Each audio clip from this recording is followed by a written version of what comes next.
अस्सलाम वालेकुम नाजरीन, मैं Asad Abbas Bhatt advocate high court हाजिर खिदमत हूँ कुछ नई कानूनी, आइनी और सियासी खबरों के साथ जो शायद आपके इल्म के अंदर इजाफा कर सकती है। नाजरीन, गुज़श्ता रोज़ एचएसएन कॉलेज का मामला हुआ, उसके अंदर बेशुमार तबसरे हुए, बेशुमार बातचीत हुई। उसके अंदर आहत चीमा साहब ने गवर्नर को एक ख़त लिखा है।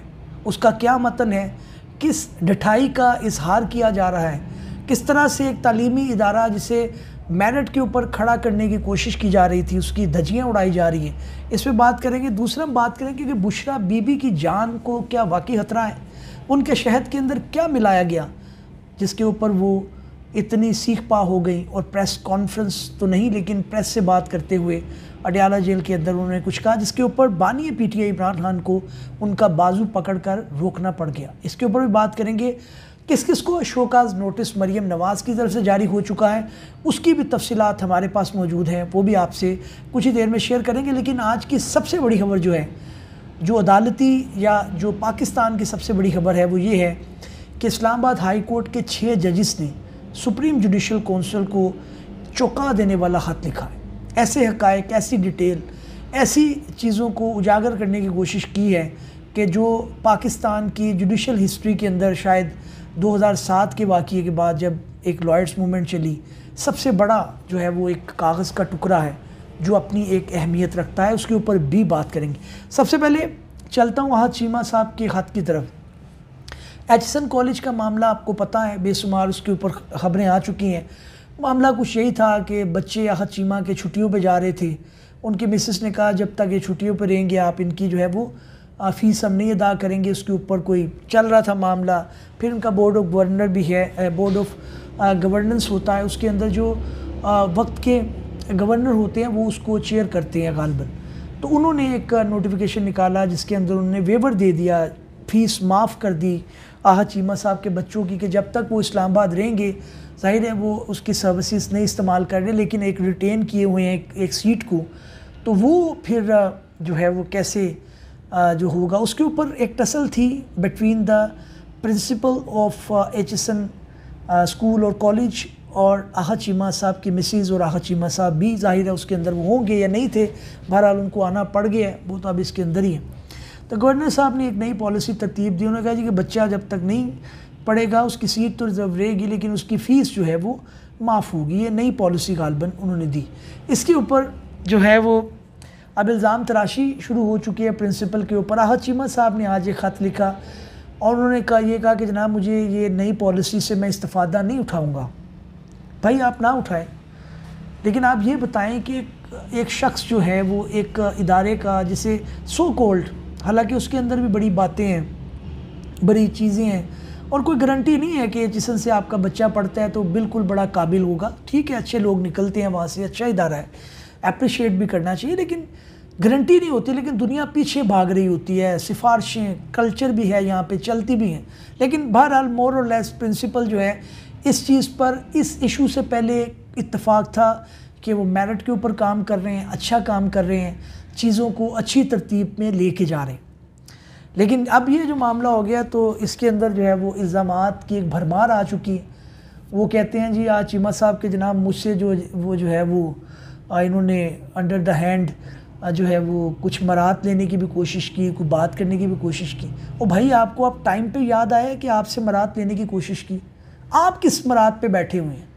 आप जो है वो गवर्नमेंट को रिप्रेजेंट कर रहे हैं, आप एक सरकारी अफसर थे, आप ब्लू आइड चाइल्ड थे, तो आपको उठाकर जो है वो वजारत दे दी गई, आपको उठाकर जो है मशीर बना दिया गया, आप इंटरिम गवर्नमेंट पे रहे। आप किसके बच्चे हैं? आप ये बताएं पहले कि आप किस तरह से कह सकते हैं कि जनाब ये विदाउट कोई एविडेंस के अब एक ब्लड स्नगिंग जो है वो कीचड़ उछालना जो है वो एक माशरे का एक खासा बन चुका है।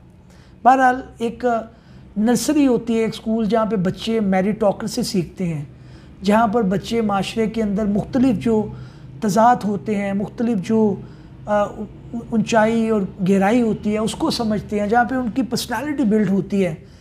अनफॉर्चुनेटली हमारी सियासत वहाँ पर भी घुस गई। उन्होंने एक शख्स की ईगो को बिल्कुल जो है वो तोड़ के रख दिया। अब कहा जाता है कि जनाब वो 28 दिन की जो है वो पेड या विदाउट सैलरी रुखसत पर चले गए हैं। वो बेचारा क्या करता, प्रदेश में आया हुआ शख्स, एक मेरिट पे काम करने वाला, सो कॉल्ड, लेकिन अगर आहत चीमा साहब के पास कोई एविडेंसेस थे तो वो सामने लाते। अब आफ्टर द स्टोरी इसको करना और फिर मिलाइन करना बड़ी अजीब सी बात। अब वो प्रिंसिपल अगर वहाँ पे रहते हैं तो आने वाले बच्चों का सामना वो किस तरह करेंगे, और अगर आहत चीमा साहब के बच्चे वहाँ पे पढ़ते हैं, उन बेचारों का क्या कसूर है कि ऊपर क्या सियासत हो रही। अगर उनको मुस्तकबिल के अंदर एचिसन कॉलेज में दोबारा पढ़ना पड़ जाता है और यही वो प्रिंसिपल होते हैं तो क्या चलेगा यहाँ पर मामला। तो ये नहीं होना चाहिए, इस तरह की सिचुएशन अराइज ही नहीं होने देनी चाहिए थी।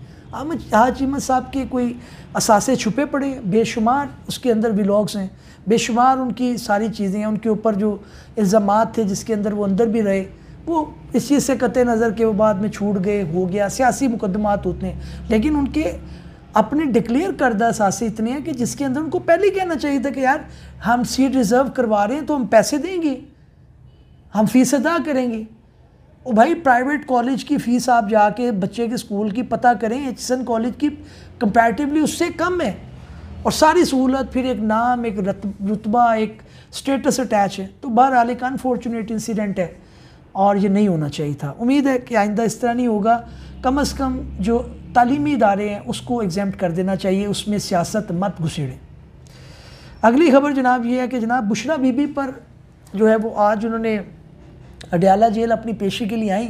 190 मिलियन पाउंड का जो मामला चल रहा है, तो उन्होंने सहाफ़ियों से बात करने की कोशिश की, लेकिन इमरान खान साहब उनको रोकते रहे और उनको कहते रहे कि आप बात ना करें। उन्होंने कहा जी कि मेरे और बानी PTI की जान की ज़िम्मेदारी जो है वो मुक़्तदर हल्कों पर है, उन हल्कों पर है जो कि ताकतवर हैं, उनकी ज़िम्मेदारी है कि इसको अच्छी तरह निभाएं। उन्होंने कहा मैं कल पेशी से गई हूँ घर और शहद मैंने खाया, मैं शहद खाती हूँ और मेरी तबीयत बिगड़ गई है, शहद में कुछ मिला हुआ है। वो कहते हैं जी काले शीशे करके मुझे एक कमरे तक मैसूर रखा हुआ है बनी गाला के अंदर। कानून बिल्कुल होना चाहिए लेकिन बात यह है कि इम्पोर्टेंट शख्सियात हैं, इनकी जो है वो खुदा ना खास्ता कोई मिसाइल के अंदर मुल्क किसी दूसरी तरफ जा सकता है। तो ये इदारों की ज़िम्मेदारी है कि उसके ऊपर वो अपनी जो है वो अपनी पूरी ज़िम्मेदारी, पूरी अपनी ड्यूटी निभाएं और उनके अंदर उनका ख्याल रखा जाए, उनकी जो शिकायत है उनका अजाला होना चाहिए। अगली जनाब खबर ये है कि जी मरीम नवाज़ साहिबा ने मलक वहीद एक उनके MP हैं गालबन और उस्मा कारदार को शोकाज नोटिस जारी कर दिए हैं। मलक वहीद साहब भी कोई पुलिस वालों से कोई उनकी मुठभेड़ हुई है, और उस्मा कारदार साहब भी जो सुना है कि मॉडल टाउन का कोई अमला है जो क्लब है वहाँ से उनकी कोई ज्वेलरी चोरी हो चुकी है, कुछ दूसरी ख़वातीन की भी शिकायतें थी। तो पुलिस ने उन ख़वातीन को जो कि वहाँ पे ड्यूटी कर रही थी उनको बरहना करके मारा है। ये नहीं होना चाहिए, ये बड़ी ज़्यादती की बात है। चोरी हो गई है, गरीब बंदे का भी माल चोरी होता है, रेडीबान का भी होता है। वो इस तरह कानून को अपने हाथ में, ये एलिगेशन है सो कॉल्ड मुबैना तौर पर, लेकिन इसकी तफ्तीश होनी चाहिए। मरीम नवाज़ साहिबा ने बिल्कुल ठीक किया है। देखिए इसी वजह से लोग जो है वो दूसरी पार्टियों की तरफ गामजन होते हैं, लेकिन मरीम साहिबा बिल्कुल डोर वाला जो मामला है, गर्दन कट गई है, उसके ऊपर भी उन्होंने अच्छा एक्शन लिया है और ये भी उन्होंने अच्छा शोकाज किया कि जनाब आप अपने इख्तियारात से तजावज़ ना करें, उससे पार्टी की रेपुटेशन डिस्टर्ब होती है। बहुत अच्छा ये मामला है मरीम नवाज़ साहिबा का, इसको अप्रिशिएट करना चाहिए। 3 दिन के अंदर उन्होंने जवाब तलब किया। उन्होंने कहा जी बताया जाए कि आप किस तरह से ये कर सकते हैं, ये पुलिस को इस्तेमाल करके क्या मामला करवा रहे हैं। अगली खबर जनाब ये है कि परवेज़ इलाही और मोनिस इलाही को इलेक्शन लड़ने की इजाज़त मिल गई है। इसके अलावा भी जो है वो कुछ इजाज़तें मिली हैं, मेरा ख्याल है उनको जो PTI की थी जो एक उनको भी इजाज़त मिल चुकी है। उसके ऊपर में अपना सनम जावेद को भी इजाज़त मिल चुकी है। दोनों को जो है वो अब अपना इलेक्शन लड़ सकते हैं, लेकिन इनका तो टाइम गुजर गया, इन्होंने बेचारों ने क्या इलेक्शन लड़ना है। अगली जनाब ये है कि आर्टिकल 61F के तहत नाअहली की मुद्दत के तयन का केस जो है उसके अंदर जस्टिस याया फरीदी का इख्तलाफी नोट जो है वो जारी हो चुका है। आपको पता है कि इसके अंदर उमर अताब अंदियाल साहब ने की सरबराही में एक 3 रुकनी बेंच ने गालबन एक डिसीजन दिया था। उसके ऊपर फिर ज़ाहिर है रिव्यू फाइल हुआ और रिव्यू के अंदर जो है वो इस तरह से ऑर्डर आ गया। 5 लोगों ने मेरा ख्याल इस हक़ में दे दिया कि जनाब ये जो नाअहली है वो ताख़यात नहीं बल्कि 5 साल होगी। याया फरीदी साहब का ये कहना है कि ये नहीं हो सकता। जो पहला ऑर्डर मौजूद है सुप्रीम कोर्ट का, उसके नतीजे में अगर किसी को ज़ायल करना है तो एक आम अमेंडमेंट से या इलेक्शन एक्ट के अंदर जो तरमीम है उससे मामला हल नहीं होगा, बल्कि करना ये चाहिए था कि आइन के अंदर कोई तरमीम लाई जाती। वो नहीं लाई गई, उसका मुकाबला एक सुप्रीम कोर्ट से था। सुप्रीम कोर्ट का फ़ैसला आपको पता है कि समीउल्लाह बलोच केस था, उसके अंदर मामला था, तो जो कि उमर अताब बंदियाल साहब ने किया था, तो उसके अंदर उन्होंने ताख़ियात नहली कही थी। लेकिन बहरहाल इसके अंदर अब 5 साल का फ़ैसला आ चुका है, लेकिन इनका इख्तलाफी नोट आ चुका है। जजमेंट प्रवेल वही करती है जो मेजॉरिटी की होती है। इसकी तफसील पढ़ लेते हैं। अच्छा, सुप्रीम कोर्ट में आर्टिकल 62(1)(f) के तहत नाअहली की मुद्दत के तयन के केस में जस्टिस याह्या अफरीदी का इख्तलाफी नोट जारी कर दिया। जस्टिस याह्या अफरीदी ने समीउल्लाह बलोच केस में साबिक चीफ जस्टिस उमर अताब बंदियाल के फ़ैसले की हमायत में नोट तहरीर किया। जस्टिस याह्या खान अफरीदी ने 19 सफ़ात पर मुश्तमिल नोट लिखा।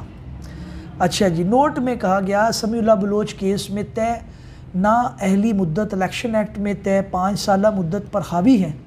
पार्लियामेंट सादा कानून साजी से सुप्रीम कोर्ट का फ़ैसला ख़त्म नहीं कर सकती। 18वीं तरमीम ने आर्टिकल 61(f) में मुद्दत का तयन नहीं किया गया। जस्टिस याह्या अफरीदी ने नोट में तहरीर किया कि 18वीं तरमीम का जायज़ा लेते हुए मुख्तात रहना चाहिए। 18वीं तरमीम सियासी जमातों ने मुत्तफ़िका तौर पर मंजूर की थी। समीउल्लाह बलोच केस के मुताबिक नाअहली कोर्ट ऑफ लॉ का डिक्लेरेशन बाकी रहने तक है। समीउल्लाह बलोच फ़ैसले के मुताबिक भी नाअहली ताख़ियात नहीं थी। नोट में कहा गया कि मेरी राय में सुप्रीम कोर्ट का नाअहली से मुतल्लिक़ साबका फ़ैसला कानूनी तौर पर दुरुस्त है। सुप्रीम कोर्ट का साबका फ़ैसला तयशुदा असूलों और पार्लिमानी सोच का आकाश है। मेरी राय में समीउल्लाह बलोच केस का फ़ैसला दुरुस्त था। तो ये जनाब इनका इख्तलाफी नोट आ चुका है। अब इसके ऊपर ज़ाहिर है एकेडमिक एक डिस्कशन होती रहेगी। अच्छा जी, PIA की निजकारी जो है उसके मसूबे के अंदर एक्सटेंशन दे दी गई है। इस बार सुने कि मामला किसी करवट बैठ जाएगा और ये बिल्कुल हो जाएगा। एक सेनेटर है तला महमूद JUI छोड़कर पीपल्स पार्टी में शामिल हो गए हैं जनाब। अब ज़ाहिर है उधर से इनको कुछ नहीं मिल रहा, तो फिर ये मामला आगे चलना है। अच्छा जी जनाब, आज की सबसे बड़ी खबर पर बात कर लें। आपको पता है कि शौकत सदीकी साहब का एक केस का फ़ैसला आ चुका है, जिसके अंदर सुप्रीम जुडिशल काउंसिल की जो प्रोसीडिंग थी, जिसके तहत उन्हें शोकास हुआ और उनको फिर उन्होंने रिज़ाइन करना पड़ा, उसको उन्होंने बेसिकली चैलेंज किया था in the supreme court. Hamid Khan साहब शौकत सदीकी जो जस्टिस हैं रिटायर्ड, क्योंकि उनको जस्टिस अब कहना ज़रूरी है क्योंकि सुप्रीम कोर्ट का फ़ैसला भी है, उन्होंने डिक्लेयर कर दिया कि जनाब जो हमारे इदारे हैं, जो सिक्योरिटी के इदारे हैं, उन्होंने बाकायदा ISI का नाम लेकर लिखा कि जनाब वो उसके अंदर मुदाखलत कर रहे थे। उसके अंदर उन्होंने एक स्पीच की तो उन्हें एक ड्यू प्रोसेस ऑफ लॉ नहीं मिला, उनको राइट नहीं मिला, उनको एलिगेशन जो थी उसको जो है वो स्क्रूटनाइज नहीं किया गया। लेकिन आज उसी केस का हवाला देते हुए 6 जजेस ने एक लेटर जो है सुप्रीम जुडिशल काउंसिल जो इदारा है जो आला अदलिया के जजेस की अकाउंटेबिलिटी करता है, उसको लिख दिया। उसके मदरजात तो बहुत लंबे हैं, 3-4 सफ़ात पर मुश्तमिल है, लेकिन उसका जो लुब्बे लुआब यही था कि जनाब ऐसे बेशुमार इंसिडेंट हैं कि जजेस को जो है वो इंटिमिडेट किया जा रहा है, उनको थ्रेट किया जा रहा है कि आप ये फ़ैसला करें, आप वो करें। तो कोड ऑफ कंडक्ट जो है हमारा जो जजेस का है वो इस मामले में क्या आगाही देता है, इसमें गाइड किया जाए। एक जुमला बड़ा अच्छा उन्होंने लिखा 6 जजेस में, जिसमें बाबर सत्तार भी शामिल हैं, उसके अलावा भी मुसर्रत हलाली भी शामिल हैं, मुख्तलिफ जो है जजेस शामिल हैं। 6 जजेस हैं इस्लामाबाद हाई कोर्ट के। उन्होंने कहा कि जनाब हमने काम करने हैं कि नहीं करने देना, क्योंकि कॉन्स्टिट्यूशनल जो राइट है उसके अंदर तो यही है, हमने ओथ भी लिया हुआ है, तो हम कैसे जो है वो इस तरह से एग्जीक्यूटिव का इदारा जो आपकी सिक्योरिटी एजेंसी है वो इस तरह इंटरफेयर कर रहा है, और इस चीज़ की इंक्वायरी होनी चाहिए कि वो अभी तक कर रहे हैं कि नहीं कर रहे। मेरा ख्याल है कोई मामला सर से जो है वो फलांग गया था, सर से टाप गया था, तब इन जजेस ने जाके कहा है और उन्होंने सुप्रीम जुडिशल काउंसिल को लिखा है। उन्होंने ये भी लिखा है कि जनाब हर जज जो है वो इस तरह नहीं एक्सपेक्ट किया जाना चाहिए कि वो काजी फाइज ईसा जितना दलेर होगा, वो एक्सपेक्टेशन नहीं है कि उन्होंने खुल के लड़ा, मामले को देखा। जज बेचारे डरे भी होते हैं, इनको बड़ी मुश्किल से अपने मामलात कर रहे होते हैं। फिर ये है कि बेचारों के पास कोई रिस्पॉन्स देने के लिए कोई ये भी चीज़ नहीं है, उनके ऊपर हल्की सी कोई बात कर दे तो वो बेचारों का इतना सफ़ेद कुर्ता है कि उसके वो दागदार हो जाते हैं। मुश्किल काम है, जज कोई बनना आसान तो नहीं है, क्योंकि इनको थ्रेट भी हैं, दूसरे मामलात भी हैं, और फिर चीज़ें भी निकाल ली जाती हैं कि जनाब ये भी आपकी है, वो भी आपकी है, करप्शन के इल्ज़ाम भी लग जाते हैं। फिर ये है कि अब फैसला भी आ गया सुप्रीम जुडिशल काउंसिल का, जिसके अंदर अगर शो काज नोटिस 1 इशू हो गया है तो फिर उसकी पूरी जांच पड़ताल होगी। मुज़ाहिर नकवी साहब का भी अब मामला आ गया। तो इस जो है वो पदाश के अंदर उन्होंने ये भी लिखा कि हम इस चीज़ के कायल हैं कि जजेस की अकाउंटेबिलिटी होनी चाहिए, लेकिन ये क्या हो रहा है कि ये interference by the executive through जो है वो law enforcement agency is not acceptable, और इससे आप कानून के ऊपर अमल दरामद नहीं कर सकते। उसका मतलब ये था। आप देखते हैं सुप्रीम जुडिशल काउंसिल इस मामले के ऊपर किस तरह से जो है वो लेती है। उन्होंने जो है पाँचों जो 6 जज हैं उनके नाम लिख के जो सुप्रीम जुडिशल काउंसिल के उनको एड्रेस किया है, और अब इसके ऊपर देखते हैं क्या मामला होता है। लेकिन हम एक एवोल्यूशनरी प्रोसेस से गुजर रहे हैं। इदारों में आपस में टकराव नहीं होना चाहिए, इदारों की जो है वो इस तरह से नहीं होना चाहिए, एक दूसरे को सपोर्ट ना हो। तो सिक्योरिटी एजेंसीज को भी चाहिए, अदलिया को भी चाहिए कि पॉलिसी जो है उसके मुताबिक काम किया जाए ताकि पाकिस्तान आगे आ सके। बाज़ औक़ात ये भी बड़े मामला आते हैं कि पॉलिसी के बरखिलाफ़ चीज़ें जाती हैं और फिर उसके अंदर टकराव आ जाता है। लेकिन बहरहाल हम वेट करते हैं सुप्रीम जुडिशल काउंसिल इस मामले में किस तरह से आगे बढ़ता है। कुछ मज़ीद खबरें नाज़रीन शामिल करते हैं। एक्ट की बंदिश के ख़िलाफ़ जो है दरख्वास्त वज़ारत दाखिला के मजाज अफसी तलब कर लिए हैं। इस्लामाबाद हाई कोर्ट के अंदर आपको पता है सोशल मीडिया एक प्लेटफॉर्म है, एक्स जिसे अब कहते हैं, पहले ट्विटर कहते थे, वो बंद हो चुका है। कराची में भी चल रही हैं कुछ पिटिशन्स, लाहौर में भी चल रही हैं। उन्होंने ये कहा कि जनाब आप बताएं कि आप क्या कर रहे हैं। आपने पीटीए को उन्होंने जवाब जमा करवाएं कि आपने एक इदारा है जिसके अंदर लोग अपनी राय का इजहार करते हैं, तो how could it be possible कि आप उसको सारे का सारा बंद कर दें। अगर किसी ने कोई लेटर लिखा है, कोई बाजी हुई है, तो यार खुल के डिस्कशन करने दी। ओपन सोसाइटी है, चीज़ें आगे बढ़ चुकी हैं।